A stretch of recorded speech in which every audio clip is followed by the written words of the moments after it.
Crianças, tudo bem com vocês? Como passaram a semana? Tudo bem?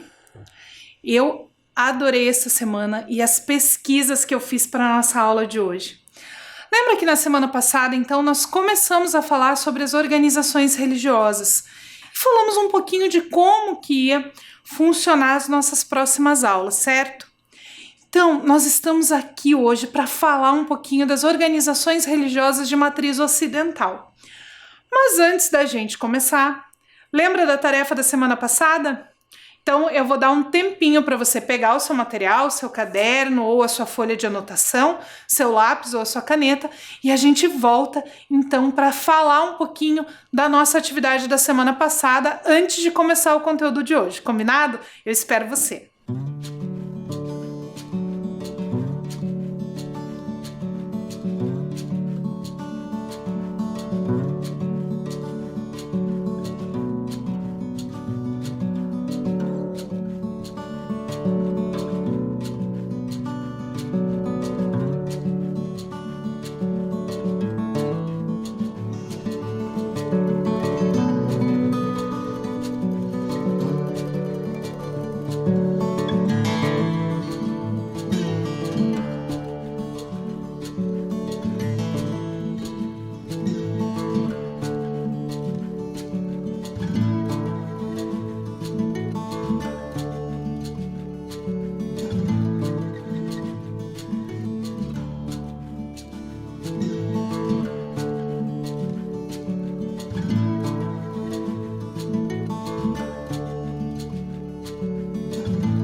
Lembra da sua tarefa da semana passada? Conseguiu achar aí no seu caderno? Você tinha que responder o que é religião. Antes de eu te passar o que está escrito no dicionário, quero falar que não existe resposta certa ou errada. Não precisa apagar o que você fez se o que eu trouxe do dicionário estiver diferente. Porque em cada cultura, em cada comunidade, essa palavra ela vai ter um significado diferente. E religião pode ser muitas coisas. Então, o que você escreveu aí, guarda, não apaga, não é porque o do dicionário está diferente que o seu está errado, combinado? Mas vamos ler o que o dicionário fala sobre religião? Então, acompanhe a leitura junto comigo aí na sua tela. Primeiro, crença na existência de um poder ou princípio superior, sobrenatural, do qual depende o destino do ser humano e ao qual se deve respeito e obediência. Então, essa é uma das explicações do que é religião. A outra explicação é postura intelectual e moral que resulta dessa crença. Então, nós temos aqui duas explicações do dicionário sobre o que pode ser religião. Então, pode ser essa crença no sobrenatural ou então essa forma de se comportar a partir dessa crença. Mas o dicionário não traz só isso. Nós temos mais um pouquinho lá. Acompanhe a leitura comigo. Outra explicação do dicionário diz que religião é um sistema de doutrinas, crenças e práticas rituais próprias de um grupo social, estabelecido segundo uma determinada concepção de divindade e da sua relação com o homem, fé e culto. Então aqui é mais perto do que a gente entende por organização religiosa, que são aquelas que têm um nome específico, que tem uma série de regras, de doutrinas a serem seguidas. Essa é a explicação mais comum de nós encontrarmos, principalmente quando a gente fala do nome das religiões, do nome dessas organizações. Mas o dicionário não traz só isso, temos mais um pouquinho lá sobre o que é religião. Outra explicação do dicionário diz que religião é o culto que se presta à divindade, consolidado nesse sistema de crenças. Então, para essa explicação, aquele momento de culto também é uma forma de religião. E por fim, o dicionário traz que é a observância cuidadosa e contrita dos preceitos religiosos, devoção, piedade e fervor. Então, tudo isso que o dicionário traz faz parte desse sistema de crenças, que é essa forma de acreditar e essa forma de se relacionar com o que se acredita. Por exemplo, se nós pensarmos dentro do cristianismo, o cristianismo é uma forma de crença, de acreditar na figura de Jesus Cristo como o Salvador da humanidade. Mas dentro desse sistema nós temos várias religiões diferentes, com doutrinas diferentes, com regras diferentes e até formas de acreditar nessa figura de Jesus diferentes. Se nós pegarmos, por exemplo, dentro do cristianismo, nós vamos ter o catolicismo, o protestantismo. Dentro do protestantismo nós temos várias formas diferentes de se organizar. Por isso que eu disse para você que religião é muito difícil da gente definir. Por isso não existe uma resposta errada, porque podem ser várias coisas associadas. Combinado? Então agora que você já viu o que é religião, nós vamos falar sobre religiões ocidentais. Mas o que será que são religiões ocidentais? Se nós pensarmos somente no mapa e numa divisão entre ocidental, oriental, norte e sul, nós vamos ter uma divisão parecida com essa imagem. Como se eu tivesse pegado lá o mapa, né, o círculo que representa o planeta Terra, e dividido com uma régua. Mas isso seria uma divisão somente de espaço. Ela não estaria condizente com a cultura das pessoas, com a crença das pessoas. Pensando nisso, a nossa divisão de matrizes em oriental, ocidental, africana e indígena, ela não é dividida só pela região onde a pessoa está, onde a religião surgiu, onde a religião está presente. Essa divisão foi feita pensando na cultura desses povos. Alguns anos atrás, nós tínhamos um problema muito grande no planeta Terra de guerras. Não que as guerras tenham acabado, hoje nós ainda temos guerras, mas um pouco menores, envolvendo um número menor de países. Mas nós tivemos uma guerra chamada Guerra Fria. E esse período de Guerra Fria, que você vai estudar muito ainda nas aulas de história, foi responsável por repensar essa divisão entre oriental e ocidental no campo da cultura. Um dos estudiosos disso, José Henrique Bortolucci, explica para a gente o seguinte: no período da Guerra Fria, o conceito de Ocidente passa a ser associado à existência de certas instituições, como a democracia e o capitalismo, e ainda que de maneira difusa, também valores judaico-cristãos. Então, o que o José Henrique Bortolucci explica para a gente é que com esse advento da Guerra Fria, essa divisão passou a ser repensada a partir dessas instituições e desses valores. E o mapa da divisão entre oriental e ocidental ficou mais ou menos assim. O que está em azul é, então, o modo de pensar ocidental. E as religiões ocidentais também estão presentes nesses espaços. O que está em vermelho é o que comporta, então, o Oriente. E aí nós temos ainda a questão indígena e a questão afro, que nós vamos trabalhar em outras aulas. Então, só para você ter uma ideia de onde vem ou de onde estão essas religiões que nós vamos falar hoje, estão nessa parte azul do mapa. Nós vamos falar um pouquinho sobre religiões que vieram desses espaços. Aí você vai dizer para mim assim, mas professora, eu moro no Brasil, que está ali na parte branca, e a minha religião é uma dessas que você falou hoje. Sim, aqui no Brasil nós temos religiões de todas as matrizes. Como o Brasil foi um país colonizado por europeus e depois vieram muitos imigrantes, quando essas pessoas vieram para cá, elas trouxeram também a sua religião. Então aqui no Brasil nós vamos ter religiões ocidentais, orientais, africanas e também ainda resquícios das religiões de matriz indígena, que era quem já estava aqui antes dos colonizadores chegarem, que são as religiões que já estavam presentes no período de colonização. E aí, todo mundo que vinha chegando no Brasil trazia também a sua religião. Por isso nós temos tanta diversidade religiosa aqui no nosso país. E para nós começarmos a nossa conversa hoje, eu tenho uma convidada mais que especial. É a Luísa. A Luísa assistiu a nossa aula onde nós falamos sobre o ensinamento dos valores entre os cristãos, lembra? Que nós estávamos falando de ancestralidade, tradição oral, e nós falamos de como que os cristãos passam os seus valores na família pela ancestralidade. A Luísa assistiu essa aula e preparou um vídeo explicando pra gente um pouquinho sobre a religião dela. Vamos aprender então com a Luísa? Olá, eu sou a Luísa e sabia que no século XVI não existia protestantes? Sabia que no século XVI só os padres tinham acesso à Bíblia?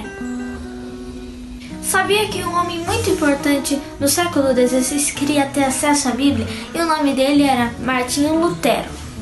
Um dia o Martinho Lutero conseguiu ter acesso à Bíblia, mas quando viu, teve uma revolta.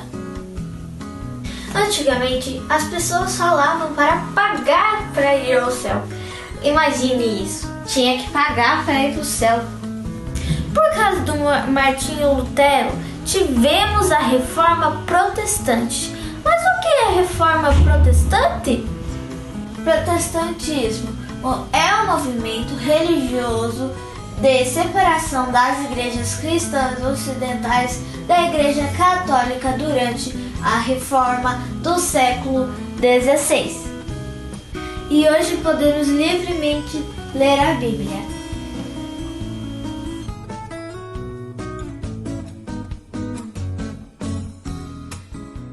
A Luísa contou pra gente um pouquinho da história da Igreja Luterana, da Reforma Protestante, que também é uma coisa que você vai estudar bastante nas aulas de história. E dentro dessa Reforma Protestante, nós tínhamos uma pessoa muito importante, que foi Martinho Lutero. Martinho Lutero era um padre, mas ele não estava muito contente com algumas coisas que estavam acontecendo. Então, ele escreveu algumas teses e passou então a fazer esse movimento que foi conhecido como Reforma Protestante, essa nova forma de pensar a crença no cristianismo.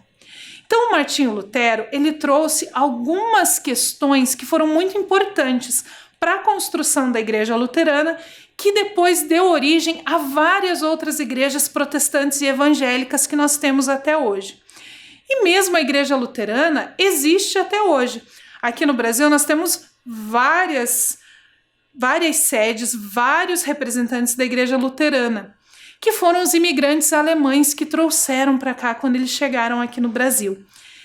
E uma das questões que incomodava muito Martinho Lutero, lá na Alemanha, é que a Bíblia era escrita em latim. Mas aí vamos pensar assim. Lá no século XVI, muitas pessoas não sabiam ler e escrever.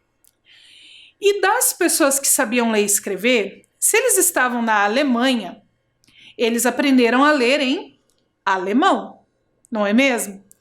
Mas a Bíblia estava em latim. E mesmo algumas missas eram rezadas em latim. E a preocupação do Martinho Lutero era que as pessoas não podiam ler sozinhas a Bíblia. Elas tinham que ir até a igreja e acompanhar a leitura do padre.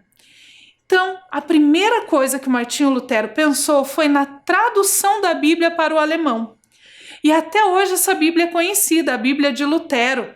Inclusive a primeira tradução fica em exposição no museu. Ele traduziu a Bíblia para o alemão, para que as pessoas que sabiam ler e escrever tivessem acesso a essa leitura, pudessem também ler a Bíblia. Então, essa é uma das grandes contribuições, além de muitas outras, lógico, mas da religião luterana, dessa reforma de Martinho Lutero, para que a gente tivesse acesso também à leitura. E hoje nós temos a Bíblia traduzida em muitas e muitas e muitas línguas. É uma infinidade de traduções da Bíblia. É o livro mais traduzido do planeta. Mas, passados alguns anos, surgiu uma outra preocupação. Uma preocupação lá na igreja wesleyana. A preocupação surgiu do jornalista, o Hykes. Ele percebeu que no horário dos cultos, as crianças ficavam na rua. Porque o culto ele era destinado aos adultos e muitas crianças não tinham paciência para ficar nesse culto. O Hykes também percebeu que lá na Inglaterra o nível de analfabetismo era muito alto. Muitas pessoas não sabiam ler nem escrever. Então, ele criou uma coisa, a Escola Bíblica Dominical. Era um espaço destinado às crianças e aos jovens enquanto os pais estavam nos cultos. Eles iniciavam o estudo às 9 da manhã e terminavam às 5 da tarde. Às vezes começavam um pouquinho mais tarde em algumas comunidades. Mas o Hykes percebeu que além de ficar com essas crianças e esses jovens nesses espaços, era importante ensinar eles a ler e a escrever. Então a Escola Bíblica Dominical tinha estudo da Bíblia e aulas de redação, de leitura e de escrita. Esse movimento deu tão certo que ele se popularizou e em pouco tempo toda a Europa já tinha escolas bíblicas dominicais nas suas igrejas. Essa ideia foi levada para os Estados Unidos e logo chegou também aqui no Brasil. E até hoje as igrejas evangélicas têm, as igrejas protestantes, escola bíblica dominical. Hoje esse espaço não se destina mais a ensinar as crianças e os jovens a ler e a escrever, porque eles já fazem isso na escola. Mas esse movimento agora é para estudo da Bíblia, focado mais na forma de pensar das crianças, porque o culto é destinado aos adultos. A forma, muitas vezes, que o pastor se expressa, as crianças não conseguem entender. Então, essa escola bíblica dominical tem uma linguagem própria para atender as crianças de acordo com a idade. E tem mais uma contribuição da reforma protestante e também desse pensamento da igreja luterana, dos protestantes, dos wesleyanos e dos evangélicos.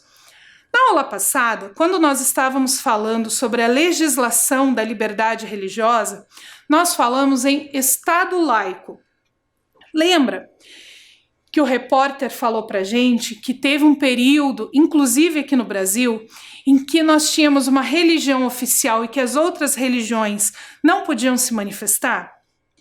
Então, aqui no Brasil, os evangélicos e os protestantes foram grandes nomes, foram muito importantes nesse processo por buscar a liberdade religiosa, para que eles também pudessem ter os seus templos, o seu espaço e ter a mesma liberdade que a religião católica tinha no território nacional.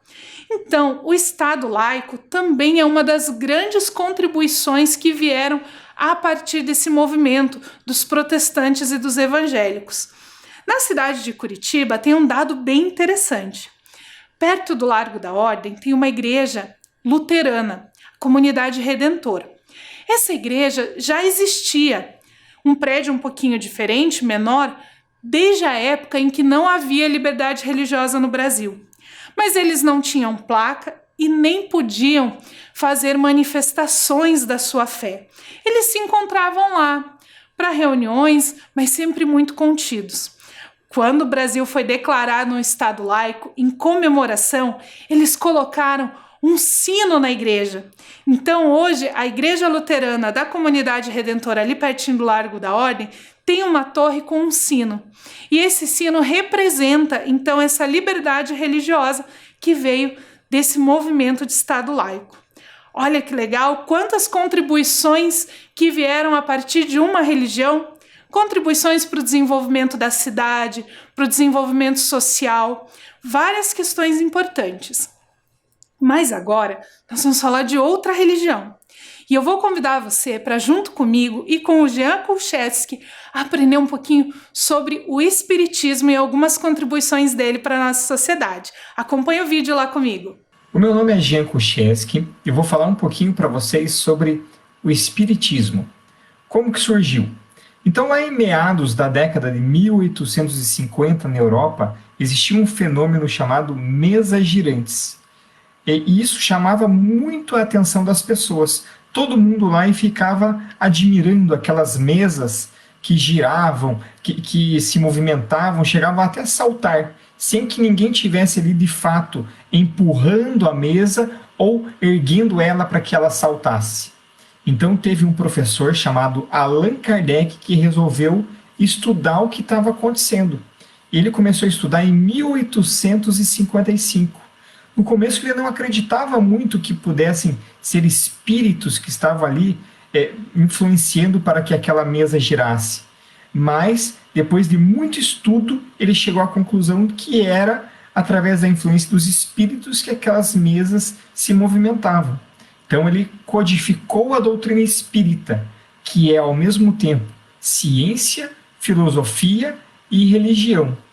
Os princípios básicos da doutrina espírita são Deus, que é o nosso Pai, é bom, é justo, é misericordioso, reencarnação, imortalidade da alma, mediunidade e pluralidade dos mundos habitados. São 5 os princípios básicos. Eu sou espírita desde que nasci e toda a minha influência religiosa foi o espiritismo. E desde pequenininho eu sempre perguntava para minha mãe: mãe, por que existem pessoas que têm muito dinheiro e pessoas que não têm dinheiro? Por que existem pessoas com limitações e pessoas que não têm limitação nenhuma? Por que isso acontece? E aí está ela agora, Josiele Kulcheski, que vai responder também para vocês. Mas como de repente, a gente vendo o filme do Extraordinário, o menininho nascer com a face toda deformada por problemas da gestação, problemas genéticos, será que Deus seria aquele que de repente privilegia uns e castiga outros, sendo soberanamente bom e justo? Jamais. Então vamos imaginar a doutrina espírita colocando para todos nós que existe a reencarnação, que temos muitas vidas para frente e tivemos muitas vidas lá atrás. Então somente essa doutrina explicando das nossas vidas sucessivas é que poderia justificar essas diferenças, tanto de saúde como doença, tanto como pobreza como riqueza, porque tudo é um aprendizado para todos nós. Tudo nos traz uma lição. E eu perguntava desde pequenininho também para o meu pai, já que a gente tem várias reencarnações, por que a gente não lembra das outras vidas? E agora está aí ele, Divaldo Kulcheski, para responder também para vocês. Todos nós já nascemos muitas vezes. E muitas outras vezes nasceremos até que consigamos ser perfeitos. Durante o tempo em que estamos reencarnados, nós nos esquecemos de nossas vidas passadas. O esquecimento do passado na reencarnação é bondade divina. Seria muito perturbador termos consciência de ter praticado atos que tivessem prejudicado aqueles hoje com quem convivemos. A lembrança do passado atrapalharia a nossa vida de hoje. Por isso Deus, em sua infinita misericórdia, nos faz esquecer temporariamente o que fomos nas encarnações anteriores. Todo conhecimento espírita, ele é passado de várias maneiras. Algumas delas, através da leitura das obras básicas. Kardec deixou 5 livros que formam o Pentateuco Espírita. São 5 livros: o Livro dos Espíritos, o Livro dos Médiuns, o Evangelho segundo o Espiritismo, o Céu e o Inferno e a Gênese. Então é através da leitura dessas obras e tantas outras subsidiárias, é através das palestras que tem nas casas espíritas, ou até grupos de estudo nas casas espíritas, e é também na família, ali você conversando com o teu pai, com a tua mãe, que eles vão passando bastante conhecimento para vocês também. E foi isso que aconteceu comigo. E agora tudo isso aí do espiritismo, eu e a minha esposa, a gente vai passar para nossa filha, a Júlia, que está com 1 ano e 4 meses. Ela é bem novinha, mas ela vai crescendo e a gente vai passando tudo isso para ela. E uma coisa que eu queria até frisar é que O grande guia e modelo da doutrina espírita é Jesus. É Jesus que a gente tem como guia e modelo. Então, uma das coisas que eu já estou colocando ali para minha filha é nós buscarmos sempre seguirmos os ensinamentos do Mestre Jesus. Julião, e o que Jesus ensina para a gente? Que a gente tem que fazer para o outro o que a gente quer que o outro faça para a gente.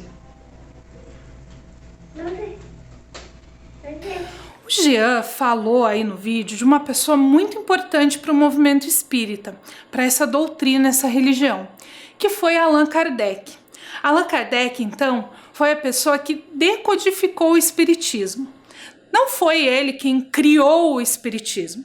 Ele apenas redigiu esse conhecimento em forma de livros para que outras pessoas também tivessem acesso. E o movimento espírita também tem inúmeras contribuições para a nossa sociedade, para a forma como nós nos organizamos. Um deles é o princípio da caridade. Allan Kardec dizia que fora da caridade não existe salvação. Mas o que será que é caridade? Caridade é aquele sentimento de ajudar o próximo, de dividir com quem tem menos, aquela busca por fazer o bem para todas as pessoas. Então, é muito comum nós vermos dentro das comunidades espíritas, dentro das casas espíritas, esse sentimento de caridade, de doação. A doação pode ser em forma de ajuda financeira para quem precisa, em forma de alimentos, em forma de conhecimento e, às vezes, até uma palavra amiga naquele momento que a pessoa precisa. Essa doação é uma doação daquilo que você tem de sobra, ou daquilo que você pode dividir. E muitas vezes o que nós podemos dividir é uma roupa, é um alimento ou um abraço. Então essa ideia de caridade é muito importante dentro do espiritismo, pois, como disse Kardec, sem caridade não há salvação. Então muitos dos movimentos sociais seguem esses princípios espíritas da caridade, da doação. Uma outra questão muito importante do movimento espírita, da doutrina espírita, é a difusão do conhecimento. O Jean falou ali no vídeo que a doutrina espírita é uma religião, é ciência e é uma filosofia. Dentro das casas espíritas, você não vai ouvir, por exemplo, eles te convidarem para a missa, para o culto, eles vão te convidar para palestras. Essas palestras, elas podem trazer os conhecimentos religiosos, podem trazer conhecimentos filosóficos, conhecimentos científicos. São palestras que trazem muito conhecimento para esse desenvolvimento do ser humano também pelo conhecimento. Então, a difusão do conhecimento é uma questão muito importante dentro da doutrina espírita e contribui muito para várias áreas da sociedade, não só para quem segue a religião. Nós temos vários programas de televisão, programas de rádio que trazem esses conhecimentos para quem quiser ouvir, não só para os seguidores do espiritismo, mas também para toda a população. Essa difusão do conhecimento é um dos princípios também desta religião do espiritismo. Os espíritas também lutaram muito pela liberdade religiosa, pelo reconhecimento enquanto organização e para ter o seu espaço. Durante muito tempo foram alvo de muito preconceito, justamente pela falta de conhecimento das pessoas do que eles realmente faziam. Então, com esses projetos de caridade, de difusão do conhecimento, eles também ajudaram nessa construção da liberdade religiosa e do Estado laico. Aqui no Brasil, nós tivemos uma pessoa muito importante na difusão do conhecimento e na caridade, em tudo que o espiritismo representa, que foi Chico Xavier. Chico Xavier é reconhecido não só como espírita, mas também como um dos grandes líderes religiosos aqui no Brasil. Então, agora que você já aprendeu um pouquinho sobre as contribuições do protestantismo protestantismo e do espiritismo na sociedade, na construção das cidades e no desenvolvimento das cidades, a gente vai ver um pouquinho do que você pode fazer. Então, a sua tarefa de hoje é pensar e escrever como você pode ajudar, como você pode contribuir para o desenvolvimento da sua casa.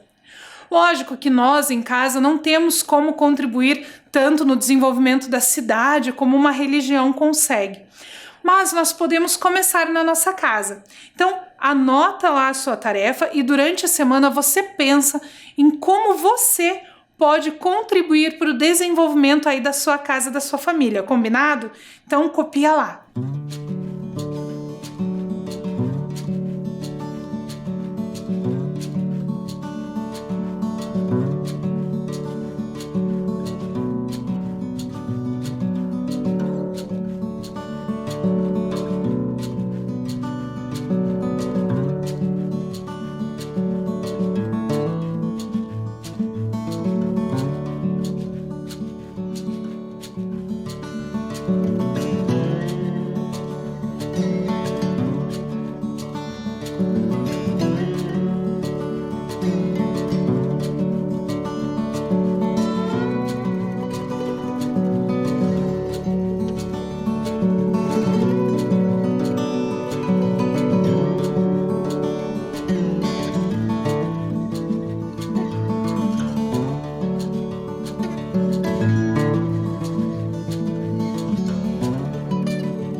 Durante essa semana, então, você vai pensar no que você pode fazer. E nós vamos agora para a nossa hora da leitura. Lembra que na semana passada nós combinamos que cada aula eu ia ler um pedacinho desse livro para você? Então, esse livro vai ajudar também você a pensar aí nessa sua atividade, em como que você pode ajudar o próximo. Então, só para a gente lembrar, o nome do livro é Onde Existe Amor, Deus Aí Está. Quem escreveu esse livro foi o russo Leon Tolstói. Então vamos ver o que aconteceu hoje com o nosso personagem? Lembra dele, o Avidite, que estava triste, tristinho e começou a ler a Bíblia? O que será que aconteceu quando ele começou a ler? Vamos ver o que aconteceu com o nosso personagem hoje. Um dia, Avidite leu demais e acabou esquecendo-se da hora. Estava lendo o Evangelho de Lucas e no capítulo 6 deparou-se com os versículos 29 a 31, que dizia o seguinte: a quem te ferir numa face, oferece a outra. A quem te arrebatar a capa, não recuses a túnica. Dá a quem te pedir e não reclames de alguém tomar o que é teu. Como quereis que os outros vos façam, fazei também a eles. Leu também os versículos 46 a 49. Por que me chamais Senhor, Senhor, mas não fazeis o que eu digo? Vou mostrar-vos a quem é comparável todo o que vem a mim. Escuta as minhas palavras e as põe em prática. Assemelha-se a um homem que, ao construir uma casa, cavou tanto, aprofundou e lançou os alicerces sobre a rocha. Veio a enchente, a torrente deu contra essa casa, mas não pôde abalar, porque estava bem construída. Aquele, porém, que escutou e não pôs em prática, é semelhante a um homem que construiu sua casa na areia, sem alicerce. A chuva veio contra ela e imediatamente desabou. Foi uma grande ruína. Avidite leu essas palavras e sentiu alegria na sua alma. Tirou os óculos, colocou sobre o livro e debruçou-se sobre a mesa. Pôs-se a refletir. Começou a comparar a sua vida com as palavras que tinha lido e pensava consigo mesmo: será que a minha casa está sobre a rocha ou sobre a areia? Ainda bem que está sobre a rocha. Parece tudo fácil quando estou sentado aqui. Parece que eu fiz tudo o que Deus mandou. Mas logo que me distraio, peco novamente. Apesar disso, vou continuar tentando. Pensando assim, quis ir deitar-se, mas não conseguia parar de ler. Avançou também no 7º capítulo. Leu sobre a história de um centurião, sobre o filho da viúva, sobre a resposta aos discípulos de João Batista. Chegou à parte em que o rico convidou Jesus para ir à sua casa e leu sobre uma mulher pecadora que lhe ungiu os pés, regando-os com as próprias lágrimas, e como ele a perdoou. Até que ele chegou no versículo 44, que dizia o seguinte: e voltando-se para a mulher, disse a Simão: vês esta outra mulher? Entrei em tua casa e não me derramaste água nos pés. Ela, ao contrário, regou meus pés com lágrimas e enxugou com os seus cabelos. Não me deste um ósculo, que quer dizer beijo no rosto. Ela, porém, desde que eu entrei, não parou de cobrir os meus pés de beijos. Não me derramaste óleo na cabeça. Ela ungiu os meus pés com perfume. Ele leu esses versos e pensou: não deu água para os pés, não deu beijo, não ungiu a cabeça com óleo.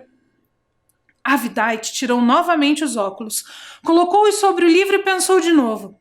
Pelo jeito, o fariseu era como eu, que também só pensava em mim mesmo. Tomava o meu chá num cantinho quente e aconchegante, sem preocupar-me com as visitas. Só me lembrava de mim e esquecia-me dos outros. E quem era o convidado do fariseu? O próprio Jesus. Se ele viesse me visitar, será que eu agiria assim? Avidite, debruçado sobre a mesa, nem percebeu quando adormeceu. Martim! Ouviu de repente alguém soprar em seu ouvido. Alvoroçou-se meio zonzo de sono e disse: quem está aí? Voltou-se e olhou para a porta. Não havia ninguém. Adormeceu novamente. De súbito ouviu nitidamente: Martim! Olá, Martim! Amanhã fique olhando para a rua, que eu vou chegar. Ele se acordou assustado, levantou-se da cadeira e começou a esfregar os olhos. Não conseguia entender se ouvira aquelas palavras em sonho ou se era realidade. Apagou seu lampião e foi dormir. Avidite levantou-se antes do amanhecer, orou a Deus, acendeu o fogão, colocou para esquentar a sopa de repolho, acendeu o samovar, vestiu o avental e sentou-se junto à janela para trabalhar. Ficou sentado, refletindo sobre tudo o que acontecera no dia anterior.